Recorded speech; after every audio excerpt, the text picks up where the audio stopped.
You're listening to Dadsplaining, a weekly chronicle of all the weirdest, messiest, grossest, and funniest parts of fatherhood, hosted by two first-time dads. I'm Jesse. And I'm Brandon. And today we are going to be talking about socializing. How does your kid do with other kids? How do they do with adults, family members, strangers? Are they introverted, extroverted? At what age do you kind of start to tell those things? So we're going to talk through all of that. But before we do, hey, Brandon, if our listeners want to get in touch with us, where can they find us? You can find us on all your major social media, Facebook, Twitter, and Instagram at Dadsplaining Podcast. You can also drop us an email at dadsplainingpodcast@gmail.com, and please find us anywhere you get your apps. Your podcasts. I think they know what we're talking about. And please find us where you get your podcasts. Awesome. So, Brandon, how are things going with Noah this week? Things are going pretty well. I think we're still feeling like we're on the other side of that massive ear infection scandal we had.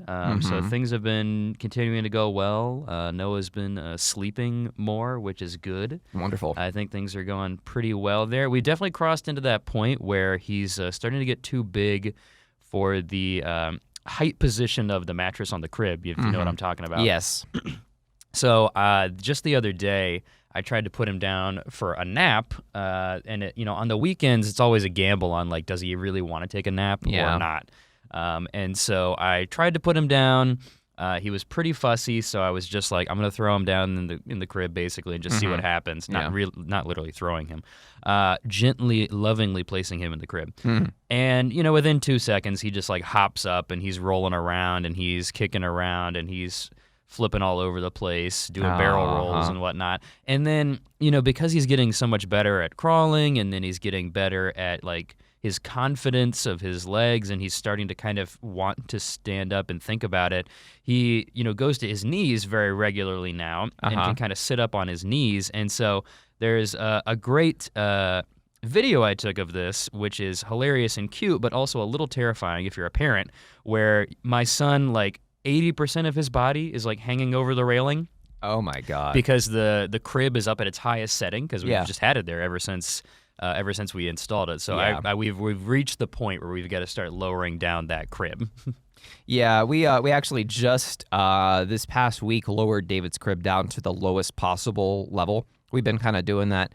I would say it's like every couple of months, he just gets so large that he can lean over the railing a little bit more and a little bit more. Yep. And finally, he's at the lowest point. So after this, he's basically just sleeping on the ground.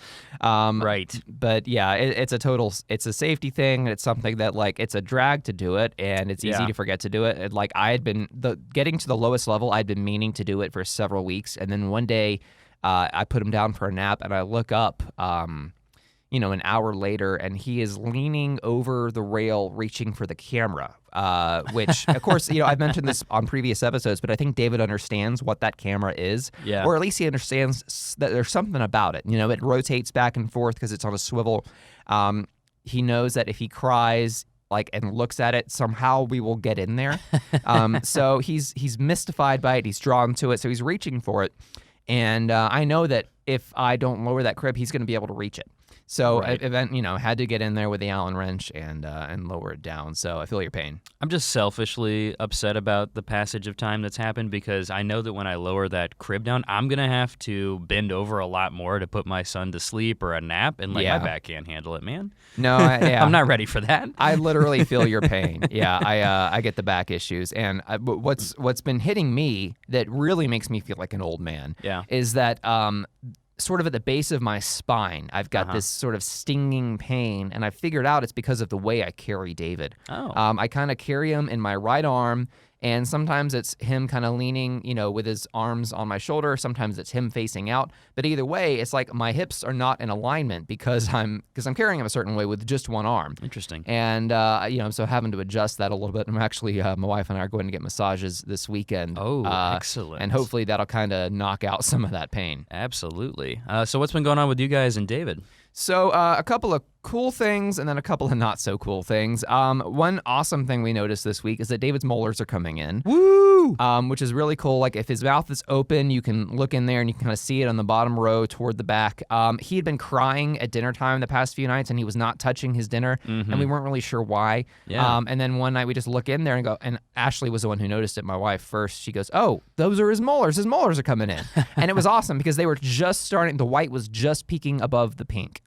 So we must have just caught it that day because I didn't see it the previous day. Right. But teething is such a painful thing for babies. That's and they delightful. they don't understand what's going on. So it's, pain and fear and all that mixed together.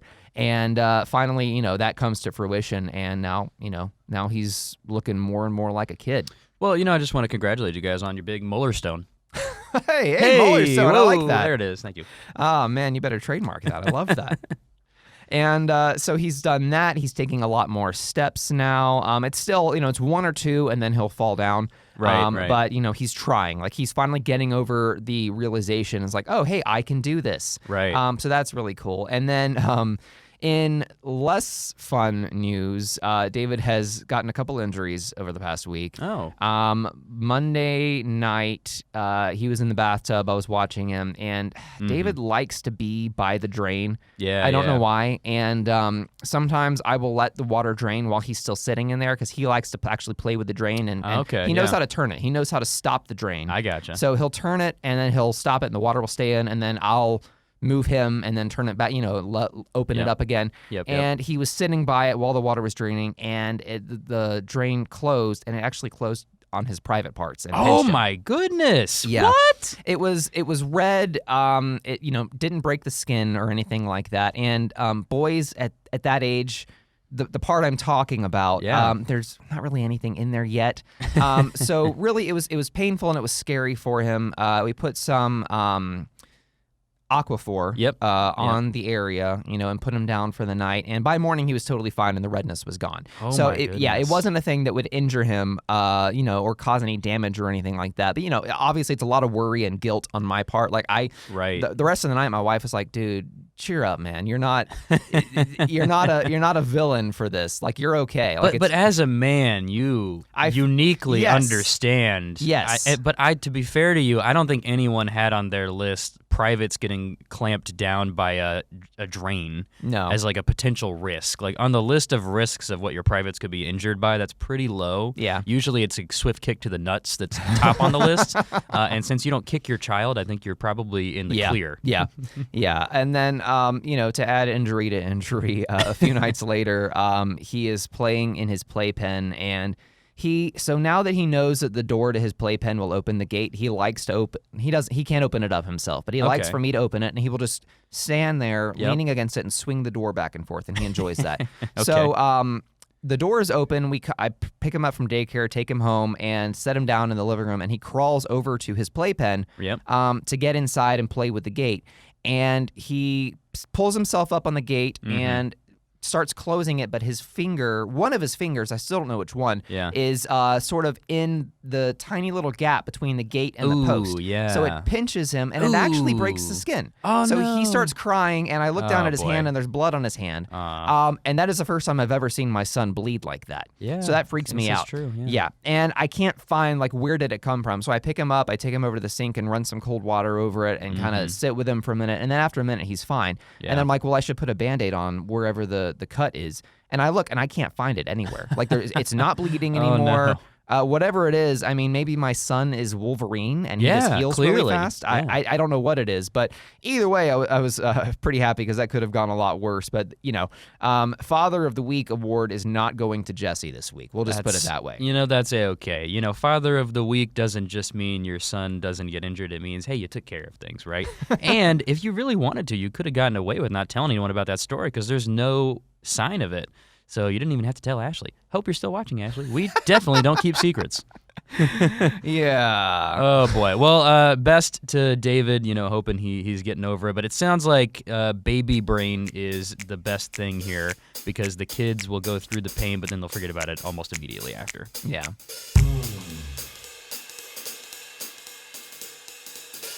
So on to today's topic, socialization. We started talking about this last week because we were talking about milestones, and Our kids are both kind of reaching that age where you're starting to kind of pick up how they interact with other kids. It's a slow development. Yep. But some kids, develop faster than others in that area.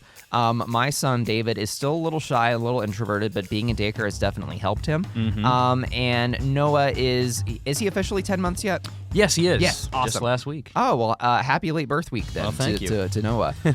So we just want to get into all that and kind of figure out where the discrepancies are and, what we should and shouldn't be worried about. So how is Noah doing in daycare with the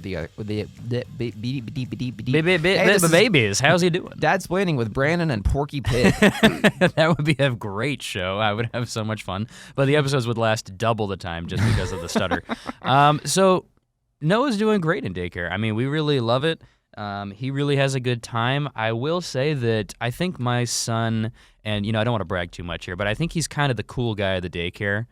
Oh, or, yeah? I don't want to be weird, but like the hottie of the daycare. You're Right. like, whatever it is, right? Like he is the apple of the eye of the teachers, I think, and I don't think I'm making that up. They tell us, they love him, he's so cute, he's adorable, they love having him. And what's interesting about it is that I'll notice if I go pick him up that, he's in one room and like all the different age groups are in their different rooms or their different classes, but teachers from other classes and other rooms know who my son is, even though they're not involved in the class whatsoever. That's a good sign. I mean, I'm sure they, kind of go around and like chat and hang. I mean, it's like, it's their version of the office culture. Yeah. But like everyone's like, oh, bye, Noah, or like, oh, hey, Noah, or he's so cute. And, so I did a little pride in my son. Aww. The cool kid. I was not. So let's hope he keeps that up. But he's been having a good time of it. And what's kind of interesting on the socializing front, I notice, is that daycare is, of course, a very obvious way to socialize your kid. It's not for everybody, so if you don't do daycare, that's okay. But the benefits, the strongest benefits I think of for Noah and any kid in daycare, and probably David as well, is just the interaction and seeing other kids and a lot of the monkey see, monkey do situation. Oh, yeah. So I think we've talked about this a couple of different times, but basically, my son can see other kids crawling before he crawls. He can see them standing before he stands. Even things that I wouldn't have maybe thought about as like super obvious milestones, but like eating, drinking out of their bottles, holding their bottles themselves, like some of these things that we're trying to go through as he's progressing, from just breast milk to like solid foods. Like he's seeing other kids eating it, he wants to eat it. Or because the teachers are there and they obviously spend all day with him, they can help him kind of practice things and learn, how to, grab things, which is going to be critical for eating, like if he's feeding himself. So like a lot of the times I'll come home and he'll just have developed a new skill.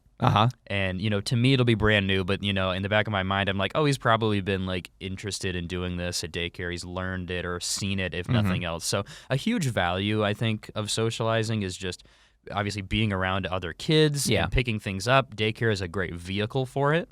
And it's been pretty interesting to see the kinds of things that he learns. Outside of just like picking things up from kids, just kind of spending time playing with kids is interesting. Oh, yeah. I think my son is, as I mentioned, he's 10 months old, so he's not at the stage where he's like actually playing with kids. But I think my wife put it pretty funnily, but like he will independently play right next to another baby that is independently playing. And so they will kind of be playing That's kind of together the most you could hope for because at they're that like point. sitting next to each other and they're both doing their own thing, but they're nearby. And they can kind of interact a little bit. So some of the things that we've started kind of noticing that he will do in like his first ventures into socialization is if they're around a bunch of toys, he and another kid are like each playing, not together yet necessarily, but maybe they'll reach and grab a toy from one or the other, right? So this is like the first moment of you're worrying about, stealing or sharing and how do they handle it. And what's kind of funny about this particular time is that the kids don't really care, which I think is the blessing right now. So if someone takes a toy from Noah, he just like doesn't notice or he's like, where'd that toy go? It's just like that moment where you get like serious face and you're like, I could have sworn I put this toy down right here. Where did that go? But he's not nearly to the stage where he's just like, oh my God, that kid took my toy. He might as well have killed my mother. Like, we need to attack him now. Mama Bear, get in here. So I think we're in that kind of peaceful lull stage right now. What about you guys? It's so David at roughly 14 and a half months now. I've noticed in the past month or so sort of increased moments of interaction with other kids. So I usually handle daycare duties in the afternoon. Yep. So I'll go to pick him up, and some days he's just playing by himself where a teacher's holding him. And then some days I'll walk in and he's actually with the other kids. Nice. One day I came in to get him, and he was like talking to another kid or just playing or something.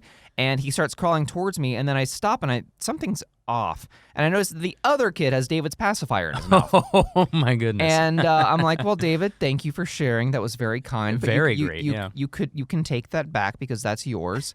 And I had to then like walk over to the other kid. And, you never really know where the boundaries are with other like parents' touching kids, other kids when you're in daycare. So I don't know. Like I ask the kid first, like, can I have that?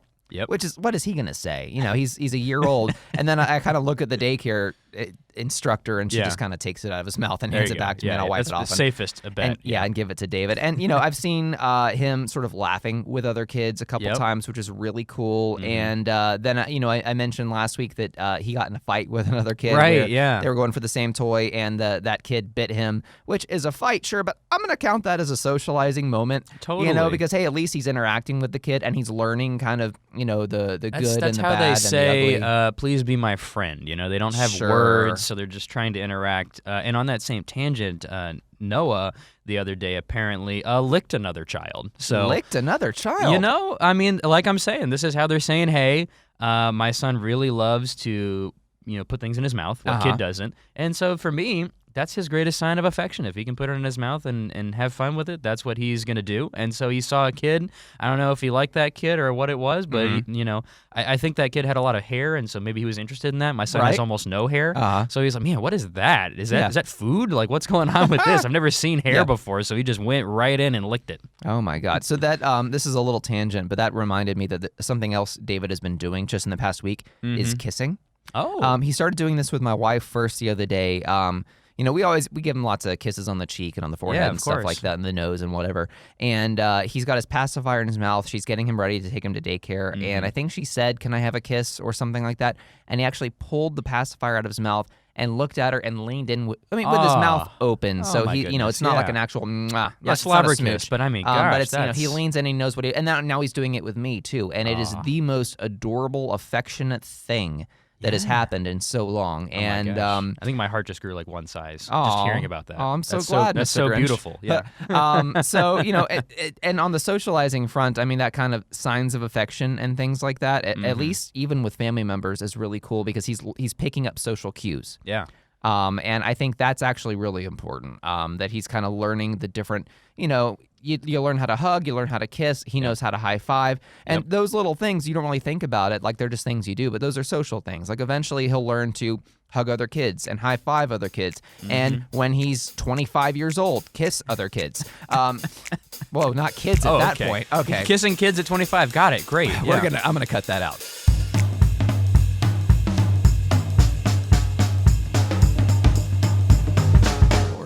Okay, so anyway, back to the subject at hand. Yep. I've kind of seen him start to do those kinds of things with other kids, and that's really cool. But I'm also kind of picking up elements of his personality. I've noticed that I think he's going to be taking after me and his mom in that we're both, we're not really totally introverted, but we're not extremely extroverted either. Sure. So, we kind of keep to ourselves. We're not very loud in public. Large crowds, neither of us do well with large crowds. Yep. So I've noticed that when he's with other kids, he's a little more passive. He takes on that role. Like with that kid that took the pacifier or that kid that bit him. I don't think David actually put up a fight against either of them. Sure. And David's got a little cousin that they play together, and sometimes they do really well, and then sometimes his little cousin will take on the more assertive role and take a toy or even just like be all over him and be touching him and stuff. And, getting all up in his personal space, and he's not doing it in an aggressive, mean way. But David kind of freaks out because of that, because he doesn't know what to do. He doesn't know that he can be physical back yet. So he just kind of leans back, becomes passive, starts crying, that kind of thing. Yeah. And, sometimes that kind of worries me a little bit, but then I kind of think, well, he's really young. He's going to grow out of that. He's not quite there yet. The more he interacts with other kids, especially kids his age and older kids, he's going to kind of figure out what he is and isn't allowed to do, and kind of start to kind of claim his space and stand up for himself. So I'm not too worried about it, but it is something you think about. That sounds fine to me. Someone's crawling all over you. You just bail out of that situation. I don't know if it's like someone's crawling all over me and it's another kid or another stranger. I'd be like, what are you doing? Get out of here. So I think he's okay on that front. Yeah. Noah hasn't really been doing any of the like tumbling around with babies because it's all babies who can't really like move around too much, etc. But I think on the cute train, because right now some of the things that are happening in socializing are just like adorable to watch, like when little babies like interact or do things, or the kissing thing like that just warms your heart, you know. Like my favorite thing is, it doesn't happen too often, but it happens a couple times, so I know it's on purpose, is if I walk in to the house at the end of the day and Noah sees me and he goes, Dada, and I'm just like, yes, my goodness, this is what we become parents for, these moments. And what's also funny at daycare is that apparently my son has a little girlfriend. Oh, apparently. What? That is so cute. It's stupid adorable. And apparently in like extra cute fashion, because again, they're little babies, they're not doing a whole lot, they're just barely crawling. Like they'll both be in little adjacent bouncers, looking at each other and just kind of baby babbling back and forth at one another. So they just kind of spend the days just kind of chatting it up, just kind of spitting some game, you know, seeing what's going on, seeing where the milk's at, you know, when are we getting out of here? Let's hit the road. Yeah, hey, thankfully we often? can't. Right. Every day. How about you? Oh, same? Okay, great. Who's your favorite person? Mommy? Okay, me too. Yeah. So little cute moments like that. And, you know, having additional things to do, you know, if you're in daycare, beyond daycare, or if you're not in daycare, like other options is something that we've been fortunate enough to kind of have some things that we've been doing kind of all of his life. So daycare started around like 6 months, but outside of that, my wife and, you know, our son, they've been going to a mommy class pretty much since he was born. Yeah, you've told me about that. Yeah, so it's been, you know, 10 months now. So I mean, imagine that's a really neat kind of community. Twofold. I mean, A, for Noah, because he gets to kind of hang out and kind of grow up with other babies that are about his age. And then, of course, for my wife, that's really instrumental. And, you know, we believe a lot in like having other support and having people who can kind of understand. Just because you and I have a podcast doesn't mean that we will ever know what our wives are going through, because we're just not. We're the dads. We're not the moms. There's they need so many moms. things that are never going to apply to us that we can't figure out. But what's awesome is that that's another group of babies that he gets to hang out with. And so he's got some buddies. I don't think he's got another girlfriend. I don't think he's got any side game. Okay. Maybe just, there's this one girl, pretty cute. So we'll see. I'm keeping an eye on it. But, you know, he's got like his buddy that he kind of goes to most of the classes with and he kind of hangs out with. And that's the one that he licked the other day. So I don't know if that was like, you know, his way of like, be my Valentine, which is coming up, or if that's just like how he likes to interact with girls. We have to keep a close eye on the licking situation for the future. But the mommy class has been a lot of fun. And I don't know about you guys, we haven't done anything really outside of it, but I mean, some things that I've been kind of interested in is like, you know, you could go to like a Gymboree class. You could go to, you know, story time at the library. There's a lot of options that don't cost a thing. And oddly enough, like the mommy class that my wife's in, like our insurance doesn't cover it, but some insurances do, because it's a part of a lactation support group, which obviously is something that you can get covered. And so this is kind of an extension of it, a weekly class. So I just encourage parents to look out for that, to be thinking about it. I mean, even if it's just going to the library for the story time, like that's a lot of fun. They have a lot of open space, and that's kind of what you need at this stage, is just room to put your kids down so that they can kind of roam around and do stuff. So we got a question in the comments from our Facebook live stream. Jared asks, when is it appropriate for your baby to get a part-time job? And the answer is, it depends on your country's child labor laws. Consult the legal code there, Jared. But back to the subject at hand. What I'm curious about is, how does Noah do with adults? Interesting. So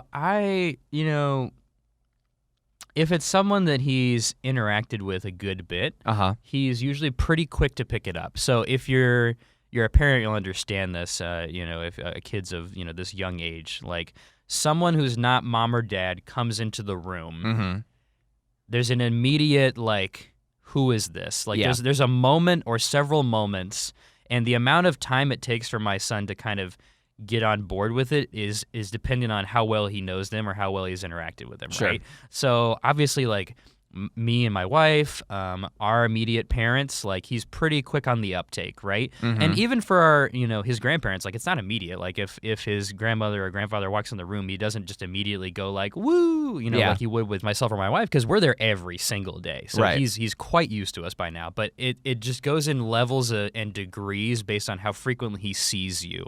And that's kind of the thing that I think I've picked up on it. So if it's a friend of ours who he maybe has seen once or twice in his life, which is kind of a weird thing to think about, then there's a whole lot of, like, staring, blank stare, kind of like, I don't know how to treat this situation. And then you get the admittedly cute, like, turn into mom kind of thing. So that's kind of what I've picked up. How's it been with David? It actually, the deciding factor is, for him, it's a little less how well does he know the adult and a little more how many people are in the room. Oh, yeah, good point. I've noticed that he actually does really well with strangers. Unless they are Santa Claus wearing aviator sunglasses in the middle of a town square. Go back a few episodes and check that out, talking about the holidays there.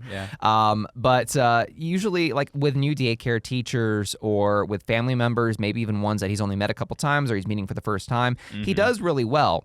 And he doesn't typically freak out. Maybe if we hand him off, after a while, he might cry for mom or something like that. But he does really well. What is kind of tricky for him is large gatherings. For instance, my family loves to get together for the holidays, and even not for the holidays, just to get together. And when they do, it's usually a crowd. Like, it's 10, 15 people. And sometimes that kind of intimidates David a little bit. Like, I've noticed that it would intimidate me. Sure. Yeah, when he's in big settings like that, even if it's family members, people that he's known his whole life, he gets a little more timid, he's a little less active, and a little bit more clinging to mom and dad. We can hand him off to my mom, to my dad, my grandmother, things like that. Or, if it's my wife's family, to the grandparents and the aunts and uncles and stuff. And he does okay, but he's much better in small settings. And I don't know if that's just him at that age, if he's going to grow out of it, or if he's taking after his parents, because my wife and I are both like that too. The bigger the crowd, I think the little more introverted we are, more likely to kind of just turn into each other.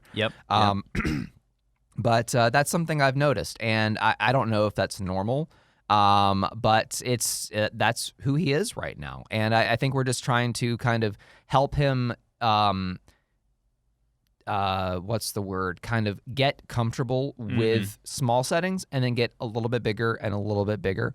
And then over time, kind of expand that circle a little bit more. Yeah, no, I think that makes sense. And I think, it depends on the demeanor of the kid. I think Noah's somewhat similar, right? He's pretty chill. Yeah. He's not super talkative or, like, loud or babbly, other than, like, when he's playing with his toys or, whatever it is, right? So, yeah, if we take him to a gathering, he's pretty, like, nonverbal. About things. He just kind of looks around. He's kind of taking it in. He's trying to get a good feel for it, and kind of get okay with it. Right. I think. So yeah, it's pretty similar. And I just I don't think of it as a problem, because I just kind of think about what it must feel like,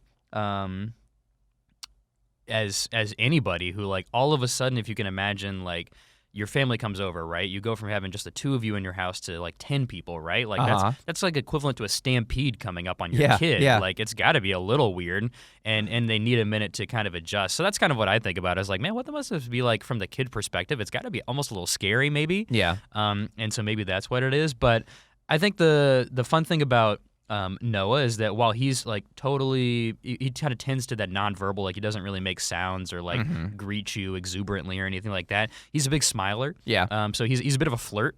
I don't know if David goes that route, but, like, he will kind of show off maybe a little bit, like, with his cuteness, give you a little smile, kind of, give you a little bit of that cute baby grin, if you will. So he's a bit of he's an attractor, I would say. And that's probably why most of the other, like, adults that he sees on a regular basis tend to, like, fawn over him or kind of like him, is because he gives you that little bit of the, like, cute guy, cute baby, a little bit of that wink, not an actual wink. Sure. That'd be amazing if he could wink, but it'll happen. But that's something I've noticed is, like, he's comfortable, especially around women.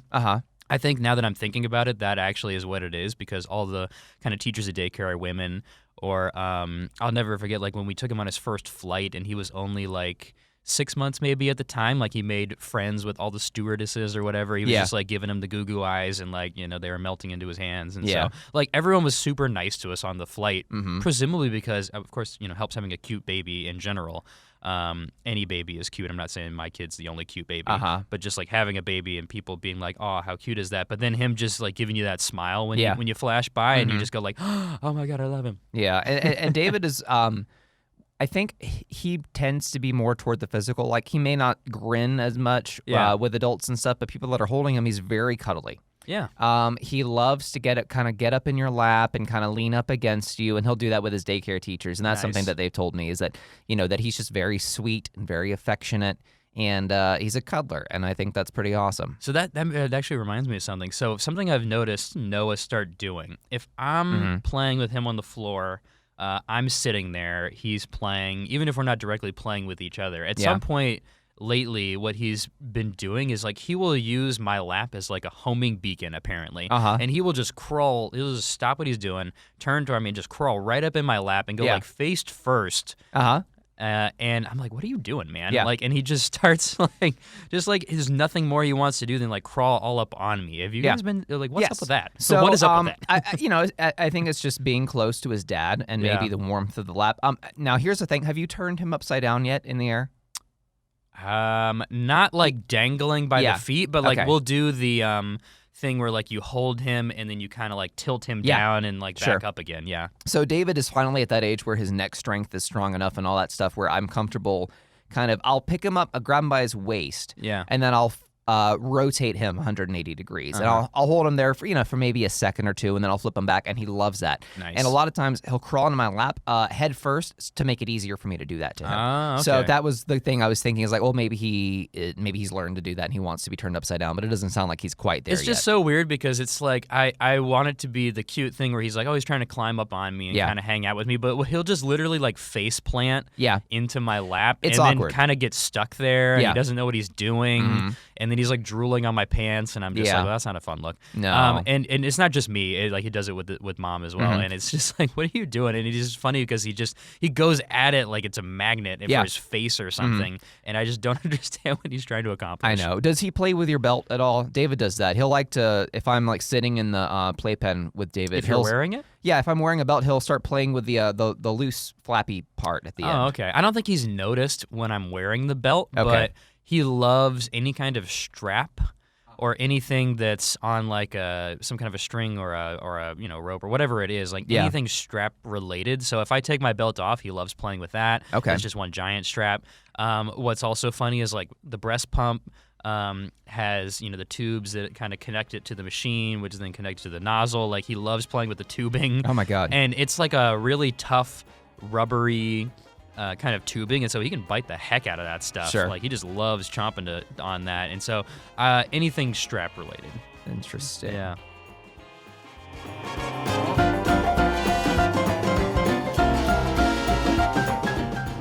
So before we close out today, I wanted to bring up a semi-related article that I found in Wired magazine. It came out a couple days ago on January 14th. It was by Robbie Gonzalez.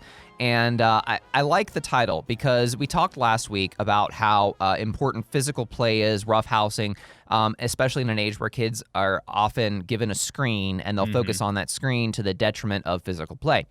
And, the common popular perception is, oh, screens are bad for your kid. Like, they're bad for their socialization. They're going to cause them to be isolated. They won't learn to interact with other people. Right. Bad for their eyes, bad for their health, all this kind of stuff. And while that's probably true to an extent, this article in Wired has a pretty good counterpoint to that. The title of the article is pretty cool. It's "Screens Might Be As Bad for Mental Health as ... potatoes." And it's pretty interesting. So Robbie Gonzalez goes into kind of taking a second look at the studies that have been done on screens and their impact on kids' development, their well-being, their health, things like that. Okay. And basically the net is that a lot of these negative conclusions that have been drawn are drawn because of things like confirmation bias, or because the sample size of these studies are so large that there are too many other factors that might be at play. And what he says, which I think is really kind of practical and kind of helps narrow it down, is that technology's impact on well-being might be statistically significant, but its practical significance is negligible. Basically, there are so many other factors that you can have an effect on in your kid's life that will have a bigger impact on how healthy they are, how well they do with other kids, their happiness. I mean, he mentions things like whether smoking is, is in that child's life or not, whether they interact with bullies, whether they're eating breakfast in the morning, whether they're getting a full night's sleep. All of those things are much more important to whether or not your kid is happy and healthy than how much time they spend with a screen every day. And I think that's interesting because, you think back to when we were kids. Everyone told us, you keep playing those video games, Oh, right. You sit so close to the screen, you're going to burn your eyes out, Yeah. You got to go outside and play. And that was actually a problem for me as a kid. I would play video games so much, my parents would beg me, put it down, go outside and play. So I would get around that by taking my Game Boy out with me, and I would just sit in the driveway and play my Pokemon game. Next level. You're playing chess, they're playing checkers. My God. Yeah, but think about it. But before that, in the 70s and 80s, people were telling kids, quit watching TV all day. You're going to burn your eyes out. And before that, quit going to movies. And before that, quit reading newspapers. Quit reading books all the time. Oh my God, kids, are you reading a book? How dare you? Yeah, these kids, their eyes are glued to these pages and they're not interacting with the real world. And, people have been saying the exact same thing with new technology for centuries, ever since the printing press. And while, that it's true to an extent, it's probably, what he says, probably not worth freaking out about. Nice. And I think that's what we do as parents. We freak out. A lot of times we will just find any excuse to freak out and worry about our kids. And something else he says is we got to stop treating screens like a monolith. Every screen is not the same. Handing your kid a phone and walking away for an hour is not the same as letting them watch Sesame Street for 30 minutes in the morning. Yeah, true. I like it. I think of it as parents are going to be afraid of a lot of things. So when you're making that mental list of the things that you have your big fears about, or like what are so risky, what's the riskiest behavior, put the screens a little lower on the list. Sure. Is probably what it is, right? Yeah. And I know that we try to do this in our house with our kid. It's like, we don't really want him to watch TV, and we're certainly not going to kind of like actively let him watch TV until he's, such and such an age or at such and such a point of his life. I mean, we don't have to worry about it because he's 10 months. He doesn't really he's not going to watch it anyway. Yet. I mean, he'll stare at the TV if it's on because it's bright and shiny, but like it's a little comforting. I don't know. I think parents, don't take yourself so seriously sometimes. Yeah. Is kind of how I would like to think of things. And so it's nice to have someone tell you something where you can take a little less pressure off with one of the things that you might be worrying about, like screen time. Totally. All right, so that's going to do it for this week's episode of Dadsplaining. Hey, Brandon, one more time, how can our listeners reach out to us? Check us out on Facebook, Twitter, or Instagram at Dadsplaining Podcast. Drop us an email, dadsplainingpodcast@gmail.com, or find us anywhere you get your podcasts. Yeah, and hey, while you're at it, please do us a favor. Leave us a review, a rating. Make sure you subscribe to us. We're just a little budding podcast right now, but we're growing. Like, I've noticed the other day, we have like 40 subscribers on Spotify, which is pretty cool. I never expected that we would have that. All right. And, we're growing, but we need help to grow. So if you like us, hey, spread the word. Yeah, water that sweet, innocent little flower that is our podcast growing into full bloom. Exactly. So, hey, Brandon, what are we going to talk about next week? Next week, we're going to talk about this concept of being comfortable with being uncomfortable as a parent. So there's a heck of a lot of things that you get crash course thrown into as a new parent. You don't know what you're doing. You're just trying to figure it out. We're going to talk about some of our experiences with things that we're not so great at, that maybe we've started to master, or things that we just still are not very great at. Awesome. So until next time, I'm Jesse. And I'm Brandon. And, oh man, Brandon, I ate way too much Greek food last night. Oh boy. I falafel. Okay, I hope you feel better. I can't save that one. All right, thanks for listening.